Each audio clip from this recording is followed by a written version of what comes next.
নমস্কার, চলে এসেছি ভেরিয়াস ডিস্ক ব্লগ নিয়ে আরেকটি পর্ব নিয়ে। আপনারা শুনছিলেন গত পর্বে চীনা পুতুল এর প্রথম অংশ, আজকে শুনবেন দ্বিতীয় অংশ। শুনুন কেমন লাগলো, লাইক শেয়ার সাবস্ক্রাইব করতে ভুলবেন না, সঙ্গে থাকুন, পাশে থাকুন। নমস্কার। চীনা পুতুলের পরবর্তী অংশটা পড়ে শোনাচ্ছি। সেদিনও খবরের কাগজে এক নৃশংস হত্যার ঘটনা চোখে পড়ল। দুটো হত্যাই যে একই ধরনের এবং একই লোক বা দলের কাজ, সে বিষয়ে পুলিশের সন্দেহ নেই। আমার মনে একটা ক্ষীণ সন্দেহ উঁকি দিতে লাগলো। লাক্ষার বাক্সে খুদে পুতুলটার সঙ্গে এই নৃশংস হত্যাকাণ্ডের কি কোনো সম্পর্ক আছে? কিন্তু তাও কি সম্ভব? সমস্ত ব্যাপারটাই অবিশ্বাস্য। বাক্সর ঢাকনার তলার দিকে চীনা ভাষায় যা লেখা ছিল তার ঠিক অনুলিপি করে চীনা ভাষায় দক্ষ আমার এক বন্ধুর কাছে সেটা ডাকে পাঠিয়ে দিলাম।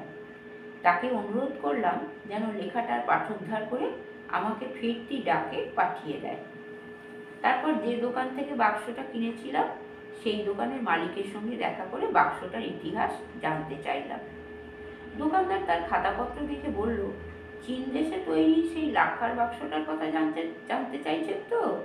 এই যে পেয়েছি, ওটার নম্বর ছিল 76, 30 টাকায় বিক্রি হয়েছে। আপনি ওটা জলের দামে পেয়েছেন, চাবিটা ছিল না, তাই অত কম দামে ছেড়ে দিতে হয়েছে। ওটার মালিক ছিলেন মিস্টার জোন্স।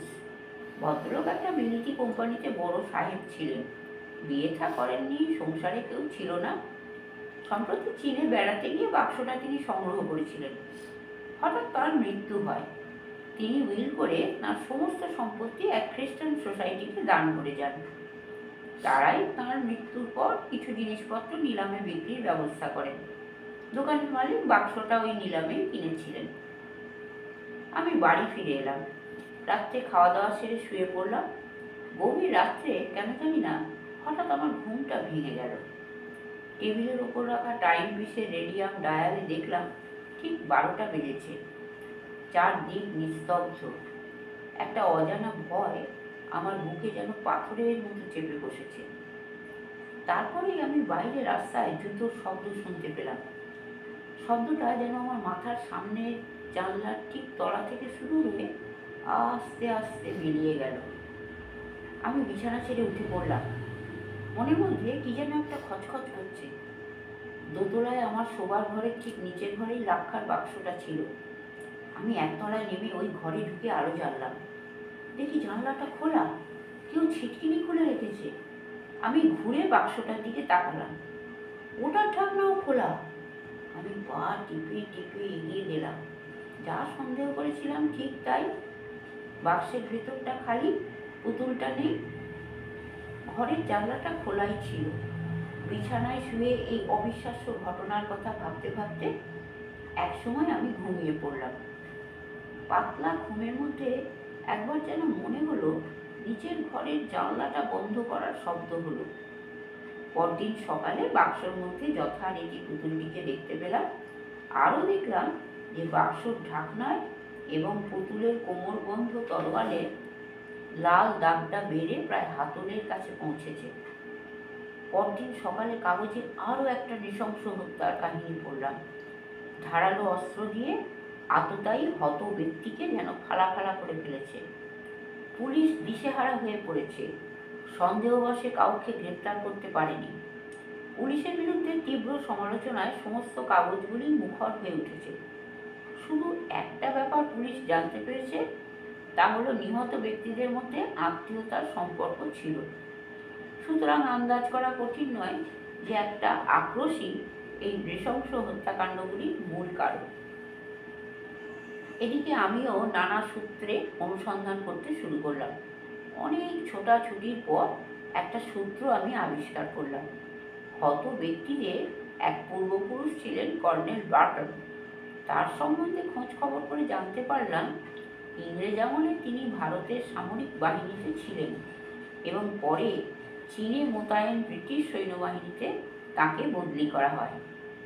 1900 খ্রিস্টাব্দে চীনে এক গোঁড়া ধর্মীয় সম্প্রদায়ের সশস্ত্র অভ্যুত্থান কঠোর হস্তে দমন করার পুরস্কার স্বরূপ তাকে সম্মানিত করা হয়। 1904 খ্রিস্টাব্দে হংকংয়ে এক অজ্ঞাত আততায়ীর হাতে তিনি নিহত হন। যেদিন এই ঘটনার কথা জানতে পারলাম সেদিনই আমার বন্ধুর কাছ থেকে চিঠি পেলাম। তিনি চীনা ভাষায় লেখা লিপিটার পাঠোদ্ধার করে পাঠিয়েছেন। আমি সেটা পড়লাম।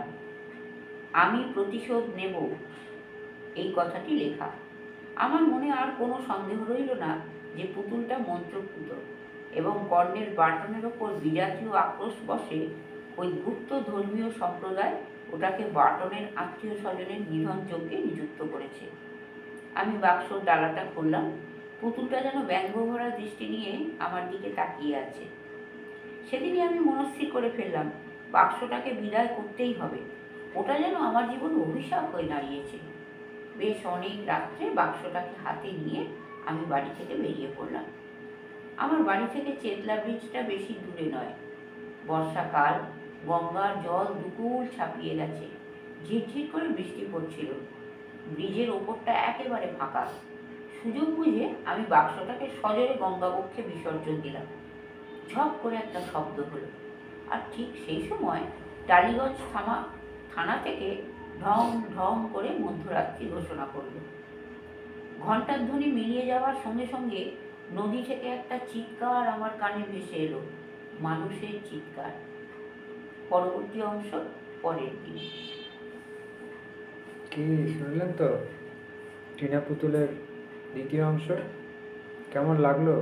ক্রমশ তো আমরা সাসপেন্স পাচ্ছি গল্পটা থেকে। তো লাইক আর সাবস্ক্রাইব করতে ভুলবেন না। সঙ্গে থাকুন, কমেন্টস করুন এবং দেখতে থাকুন, শুনতে থাকুন ভেরিয়াস ডিস ব্লগস। আসবে পরবর্তী ব্লগ নিয়ে পরবর্তী সময়। ততক্ষণ অপেক্ষা করুন।